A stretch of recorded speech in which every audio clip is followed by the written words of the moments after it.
நிறைய பேருக்கு தெரியாது தாய்லாந்து டிராவல் பண்ணுறது அவ்வளோ சீப்புன்னு. உங்ககிட்ட $1 இருந்தாலே நீங்கள் தாய்லாண்டில் நிறைய விஷயங்கள் எக்ஸ்பீரியன்ஸ் பண்ணலாம். உங்களுக்கு $20 to $30 பீச் ஃப்ரண்ட் ரிசார்ட்டில் ஸ்டே பண்ணலாம். Exotic and budget friendly destination. First time international trip பட்ஜெட்டில் பிளான் பண்ணுறீங்க அப்படின்னா நீங்கள் நிறைய பேர் சோஷியல் மீடியாவில் மணாலி பேக்கேஜுக்கு $4000 போயிட்டு வந்துடலாம், தாய்லாந்து பேக்கேஜுக்கு $10,000 போயிட்டு வரலாம் அப்படின்னு சொல்லி போட்டுட்டு இருந்தாங்க.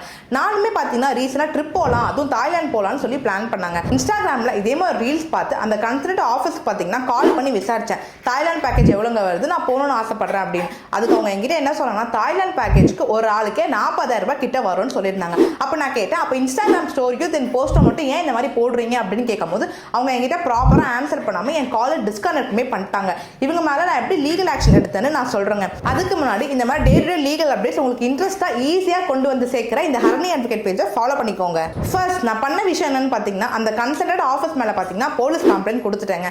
அதே மாதிரி அவங்களுக்கு ஒரு லீகல் நோட்டீஸ் அனுப்பிச்சேன். லீகல் நோட்டீஸ் அனுப்பிச்சு 15 நாள் டைம் கொடுத்தேன். அவங்க ப்ராப்பராக ரிப்ளையும் பண்ணல. ஸோ இவங்க மேலே பார்த்தீங்கன்னா கன்சூமர் கோர்ட்டில் கேஸ் ஃபைல் பண்ணியிருக்கேங்க. மேபி இந்த கேஸ் வின் ஆச்சுன்னா எனக்கு காம்படிஷன் கடை கூட ஏகப்பட்ட வாய்ப்புகள் இருக்குங்க. அது மட்டும் இல்லாமல் advertisement standard council of India இவங்க கிட்டேயும் பார்த்தீங்கன்னா கம்ப்ளைண்ட் ரைஸ் பண்ணியிருக்கேங்க. இதுக்காக நான் எங்கேயும் போய் அலையலாம் இல்லைங்க. இவங்க கிட்ட பார்த்தீங்கன்னா நான் ஆன்லைனில் வீட்டில் இருந்து ஈஸியாக கம்ப்ளைண்ட் ரைஸ் பண்ணிட்டேங்க.